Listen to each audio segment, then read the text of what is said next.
pour le coup, qui se rattache. Le thorax, là, vous avez un adjectif qualificatif, c'est thoracique. Puisque je parle de la médecine, c'est ce qui est important pour moi. Et donc, on l'a trouvé ici, d'ailleurs, dans la cage thoracique. Abdomen, l'abdomen nous donne comme adjectif qualificatif abdominal. Abdominal. Alors, au masculin, sans E, et au féminin, abdominal, avec un E. D'accord? Voilà à peu près la partie 2 du corps humain, qui est le tronc, et donc c'est la partie qui protège, qui est formée des organes, de la majorité des organes de vie de l'homme, de l'être humain. Il y a le cœur à notre gauche, il y a les poumons qui se trouvent dans les deux parties, c'est-à-dire les poumons qui sont latéraux. Vous avez le foie qui est dans la partie droite. Vous avez le gros intestin, le côlon, ce que vous appelez le côlon qui se trouve dans la partie gauche. Vous avez la vésicule biliaire qui est rattachée, ainsi que le pancréas qui sont rattachés au foie à droite, etc. Et vous avez la rate et beaucoup d'autres organes importants. En dernière partie, vous avez, je peux effacer, je pense, oui. Donc, en dernière partie, nous pouvons constituer le troisième élément, ce sont les membres du corps humain, c'est-à-dire qu'il y a, alors ici, les membres, il y a deux parties, il y a deux types de membres.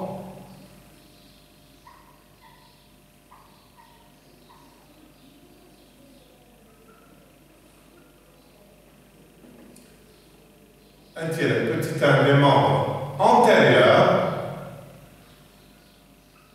les membres antérieurs,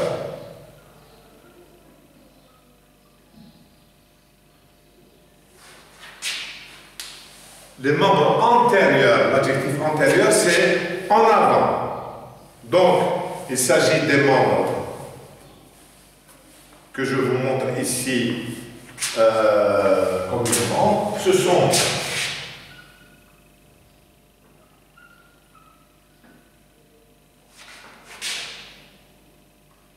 les avant-bras, les bras, les poignets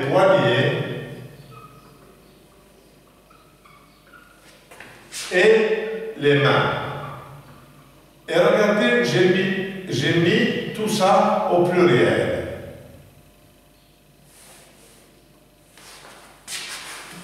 J'ai mis tout ça au pluriel parce que, effectivement, la nature, à la naissance, un enfant, lorsqu'il naît, il naît avec deux avant-bras, un avant-bras gauche et un avant-bras droit, des bras, un bras gauche et un bras droit, des poignets, un poignet gauche et un poignet droit, et ensuite des mains, une main gauche et une main droite. Et avec les mains, vous avez les mains ainsi que les doigts.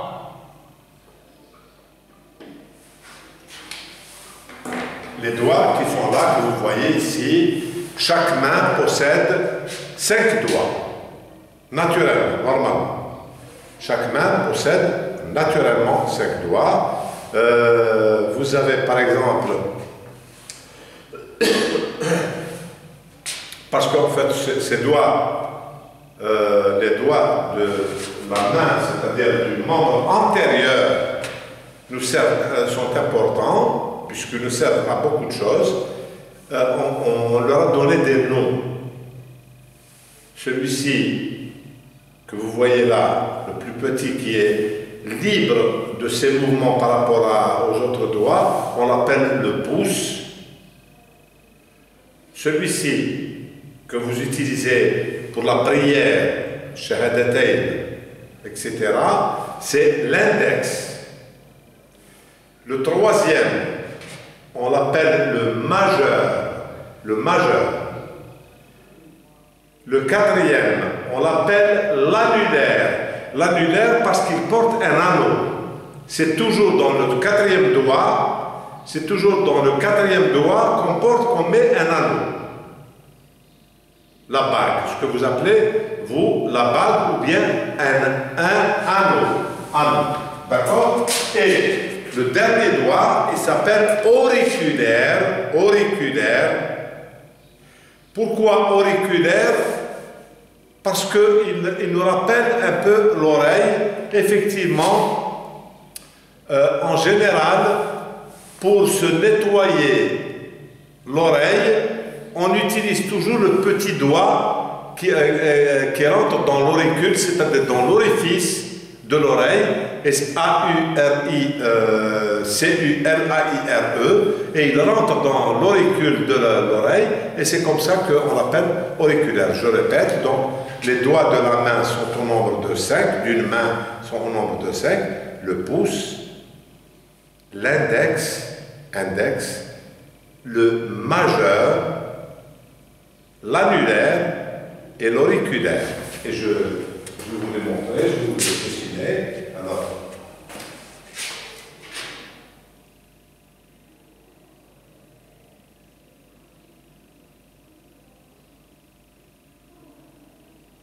deux, trois et 4 en général. Voilà. Alors, ici, vous avez le pouce. Ici, vous avez l'index. Le troisième, ici, c'est le majeur. Le quatrième, ici, c'est celui qui va porter la bague. Ici, voilà.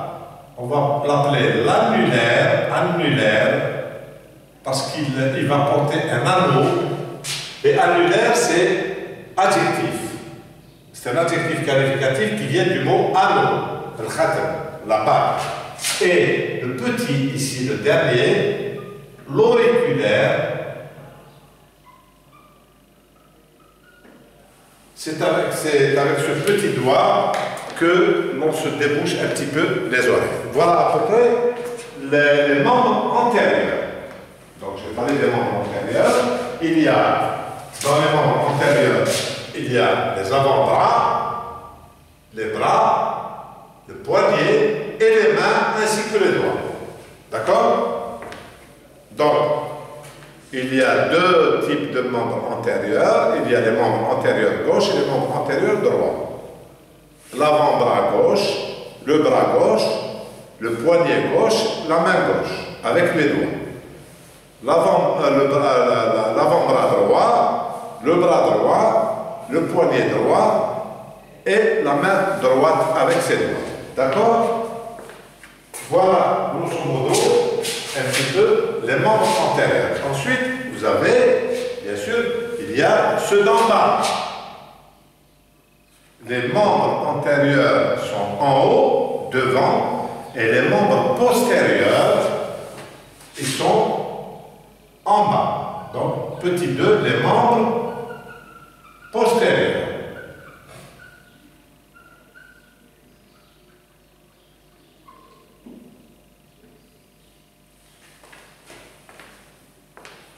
Alors, les membres postérieurs commencent ici, au niveau de la tâche, avec le tronc. Ils commencent à ce niveau. Nous avons ici, il est constitué de la hanche, la cuisse,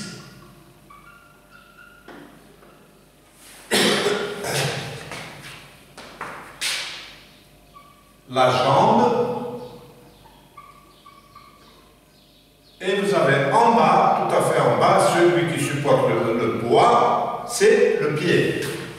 Alors, en fait, c'est au pluriel, hein, les hanches, les cuisses, les jambes et les pieds. Les hanches, pardon, les cuisses, les jambes et les pieds. Pourquoi? Parce que au niveau de chaque individu, nous en avons deux. Nous avons la hanche gauche qui est rattachée à la hanche droite. C'est un socle. Elle est là. Elle supporte ce qu'on appelle la ceinture. Elle se trouve au niveau de la ceinture.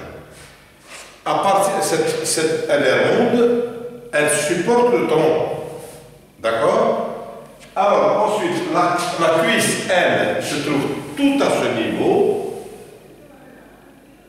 Celle-ci s'appelle la cuisse droite et celle-là s'appelle la cuisse gauche. Ensuite, vous avez les jambes. Vous avez ici, de là jusqu'en bas, la jambe droite, et ici, vous avez la jambe gauche. Ensuite, en bas, vous avez les pieds, le pied droit et le pied gauche. Qu'est-ce qui rattache la cuisse à la jambe? Vous avez la rotule. La rotule, elle est ronde ici. Elle se trouve aussi à ce niveau central. La rotule rattache la cuisse à la jambe. Nous en avons deux. Chaque pied a une rotule. D'accord? Voilà les membres antérieurs, on les a vus, et les membres postérieurs, ce sont ceux-là. Bien sûr, ceci va nous permettre de comprendre une chose, c'est que le corps humain fonctionne. Fonctionne naturellement. Il a besoin, pour fonctionner, de choses essentielles. Le corps humain, pour fonctionner et pour vivre, a besoin de choses essentielles. Ces choses essentielles sont l'oxygène de l'air pour respirer, l'oxygène de l'air pour respirer, vous allez voir pourquoi, et les aliments pour se nourrir. Donc il y a l'oxygène de l'air pour respirer et les aliments pour se nourrir. Il y a les aliments sous forme de protides, sous forme de liquide, sous forme de liquide, etc. Tout ceci, nous avons besoin de manger de la viande, nous avons besoin de manger du pain, c'est-à-dire des céréales, nous avons besoin de manger des pâtes, nous avons besoin de manger du riz, des légumes, beaucoup de légumes, nous avons besoin de manger des fruits, tout ceci pour avoir un apport, pour permettre à notre organisme d'avoir un apport en vitamines. Donc, les aliments, lorsqu'ils sont malaxés, comme je vous rappelais tout à l'heure, je vous ai dit, ils sont malaxés, ils sont broyés, ensuite ils se transforment, il y a un phénomène de transformation, et pendant la transformation, il y a une partie qui est éjectée vers l'extérieur, ce sont les excréments, et il y a une partie des aliments qui est conservée par l'organisme, ce sont les vitamines nutritionnelles. Ce sont elles qui vont nous permettre de vivre, de lutter, d'avancer, de parler, de marcher et de survivre. L'eau, comme aliment, puisque l'eau aussi est un aliment, il contient aussi des éléments nutritifs. Vous savez que dans le corps humain est un organisme, puisqu'il est constitué par des organes. Et le corps humain a besoin de 5 litres d'eau de la tête jusqu'aux pieds. Si vous évaluez la quantité, la teneur d'eau dans un corps humain sain, vous devez trouver nécessairement 5 litres d'eau pour chaque individu. Un individu bien portant, bien sûr. Donc si un individu manque d'eau, il a moins d'eau que nécessaire, et ce sont des analyses biologiques qui vont permettre de découvrir cela. Donc il faudra voir un problème de santé humaine pour voir que si sa qualité de vie n'est pas altérée. D'accord? C'est la même chose pour les vitamines. Dès qu'un homme ou une femme, d'accord, donc un vivant, manque de vitamines quelque part dans son organisme, dans un des organes qui fonctionne, vous allez constater que la qualité de vie, sa qualité de vie va diminuer, et si sa qualité de vie diminue, il devient malade. Vous voyez à peu près comment? Donc l'homme, c'est une machine qui a énormément d'organes qui fonctionnent, mais il a besoin d'aliments pour se nourrir. Ce sont des aliments, ce sont des éléments vitaux. Il y a des aliments solides comme le pain, la viande, les légumes, etc. Et il y a les aliments liquides comme les boissons qui vous permettent de vous alimenter et d'améliorer votre qualité de vie. D'accord? À partir de cela, nous allons terminer la première partie du corps humain. Nous allons parler de la santé humaine. Vous savez, messieurs, dames, que quand on parle de la santé, on nous a toujours dit qu'un homme devait avoir, c'est une phrase très importante, un esprit sain, c'est-à-dire un cerveau sain, dans un corps sain. C'est-à-dire un esprit qui n'est pas malade dans un corps qui n'est pas malade. Pourquoi? Parce qu'un esprit sain et un corps sain vont permettre à un homme d'avancer.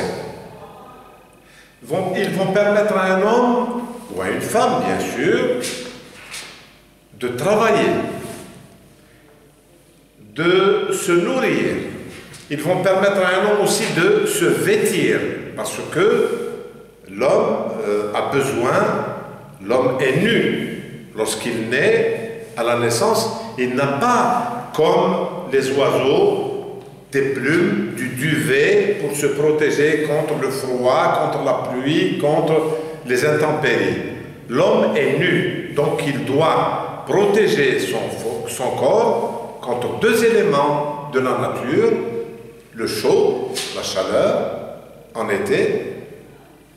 Imaginez les habitants du Sahara, les habitants des grands déserts, où la température est excessive, elle est très élevée, ou bien alors les habitants du pôle Nord, ceux qui habitent dans les zones glaciaires, telles le Groenland, tel le pôle Nord ou bien le pôle Sud. Donc, l'homme a besoin de se vêtir. Et puisque la nature ne lui a pas donné de vêtements, l'homme est contraint a été contraint de trouver des formules pour créer ce que l'on appelle communément les vêtements. Les vêtements pour se protéger et en même temps pour aisément travailler. Donc, et en même temps protéger sa santé. car lorsqu'il mange bien, il mange une nourriture saine, lorsque il est habillé d'une manière propre, c'est-à-dire d'une manière naturelle, pour protéger ses organes, les poumons, pour protéger la poitrine, pour protéger le cœur, pour protéger les jambes, pour protéger tous les organes, l'homme pourra aisément, quel que soit le climat, il pourra travailler. Un habitant du Sahara, grâce aux vêtements qu'il porte, peut affronter la chaleur et travailler en toute quiétude. Un habitant du pôle Nord, où il fait excessivement froid, imaginez des habitants du Canada ou bien de l'Alaska, des pays du Nord, ou bien de la Norvège, de la Suède, de la Scandinavie, il fait excessivement froid durant cette période, mais eux n'ont pas de problème parce qu'ils s'habillent bien, ils s'habillent chaudement et donc ils peuvent lutter contre le froid et ils peuvent conséquemment travailler. Ceci dit, car le travail permet à l'homme d'être actif, il permet une activité et donc il permet au corps humain d'être actif. Les organes du corps humain travaillent et lorsqu'ils travaillent, il y a une fonction essentielle, des fonctions plutôt essentielles qui nous permettent de maintenir la santé. Ce sont les fonctions de la grande circulation, la circulation sanguine. Le sang circule bien dans le corps humain. Il passe de bas en haut et de haut en bas en passant toujours par le cœur pour être filtré. Le cœur est un filtre du sang. Il enlève les mauvais éléments du sang pour faire passer tout l'oxygène à l'intérieur de ce sang et irriguer le cœur. C'est une pompe qui filtre et en même temps elle irrigue tous les organes du corps humain en commençant par le cerveau. Parce que le cerveau humain a besoin d'être irrigué avec du sang. S'il n'y avait pas suffisamment de sang dans le cerveau humain, il y aurait un grave problème, il y aurait une mort clinique. Donc, la santé est liée à une bonne circulation sanguine, une bonne circulation du sang à l'intérieur de tous les organes du corps humain que nous avons vus. Ceci étant, qu'est-ce que la qualité de vie? La qualité de vie, messieurs, dames, c'est la manière de manger. Il faut manger sainement. Manger, alors la qualité de vie,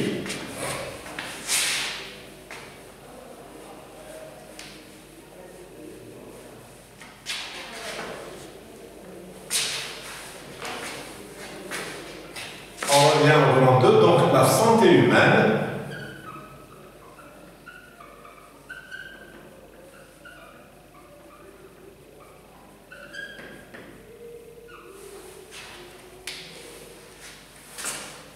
La santé humaine, c'est le fait de maintenir un corps sain.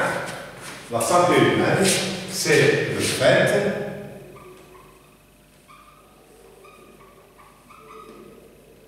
de maintenir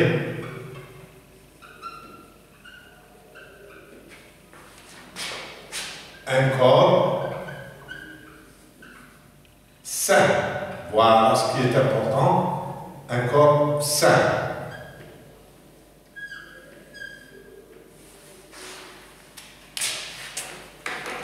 C'est-à-dire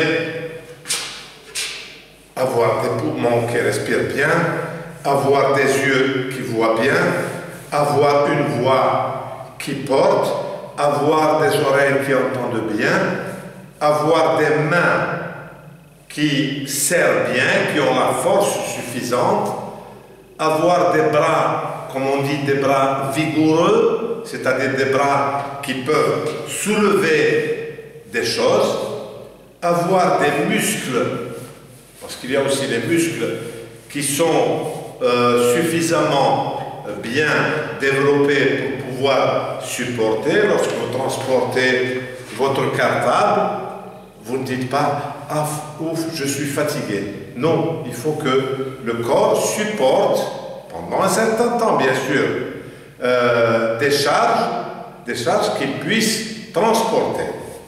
Le corps aussi a besoin de supporter le corps. Les pieds ne doivent pas être fatigués. La faiblesse peut toucher les pieds, elle peut toucher les muscles des jambes, elle peut toucher les cuisses, elle peut toucher énormément, c'est-à-dire que la santé doit toucher tous les organes du corps humain. Sinon, si un des organes est affecté, vous êtes malade.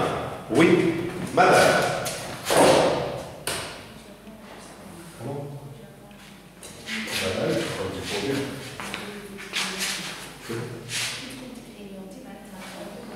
Oui, ceci étant, il y avait une petite parenthèse, c'est une collègue qui est venue me voir. Donc, la qualité de vie, il faut que les hommes, c'est comme les phénomènes de la nature, il faut manger à sa faim. Il faut boire à satiété, c'est-à-dire manger à sa faim, c'est-à-dire ne manger que lorsque nous avons faim. Nous ne devons manger, excusez-moi, nous ne devons manger que lorsque nous avons faim. Vous ne devez boire que lorsque vous avez soif. Vous devez vous reposer lorsque vous sentez que vous êtes fatigué. Parce que le corps humain, pour maintenir la qualité de vie dont je vous ai parlé, vous lance, votre corps même, notre corps, nous lance des signaux. Ce sont des appels, ce sont des signaux physiques ou mentaux, qui nous font intervenir. Exemple, lorsque vous avez faim, vous sentez que votre estomac se creuse. C'est un signe que votre estomac est vide et donc vous devez le remplir. Remplir l'estomac, cela veut dire manger. L'estomac est une poche. C'est une poche, on appelle cela la poche stomacale. C'est une poche qui va contenir toute la nourriture que vous avez malaxée. Vous devez donc manger selon le volume de la poche. Vous ne devez pas dépasser la quantité, c'est-à-dire que lorsque vous êtes rassasié, vous sentez que vous n'avez plus faim, vous arrêtez de manger. Parce que c'est un signe de votre organisme. C'est lui qui vous dit, ça y est, j'ai le ventre est plein, c'est bon, j'arrête de manger. Même votre ventre va vous faire un signe au moment où il a faim, et il vous fait un autre signe lorsque vous avez rempli votre ventre, votre estomac. La fonction, la boisson, c'est la même chose. Lorsque vous buvez, vous prenez une boisson quelconque, de l'eau, une boisson gazeuse, une limonade, un jus, etc., du café, du lait, du thé, vous buvez et vous ne vous arrêtez que lorsque votre estomac vous montre que ça y est, il a atteint ses limites. Donc, pour avoir une bonne qualité de vie, toujours, et maintenir une bonne santé, vous ne devez pas dépasser les limites de votre organisme. Et bien sûr, ceci est une formule très sage, très naturelle, mais dans les temps modernes, nous sommes au XXIe siècle, nous nous sommes rendus compte que avec la qualité de vie qui est bien meilleure, il y a beaucoup de nourriture dans le monde qu'il n'y avait pas il y a des années de cela, il y a 50 ans de cela, il y a des nourritures qui n'existaient pas il y a 50 ans de cela. Les viennoiseries, les pâtisseries, les viandes variées, les poissons variés, les fruits variés, etc. Tout ceci, avec la vie moderne, parce que l'homme vit mieux, il a des moyens matériels meilleurs à la maison, donc il pense qu'il doit mieux manger, non pas en qualité, mais plutôt, et c'est cela son erreur, mais plutôt en quantité. Je vous l'ai dit tout à l'heure, l'estomac, l'organe de l'estomac, et bien sûr celui du cerveau, l'organe de l'estomac et celui du cerveau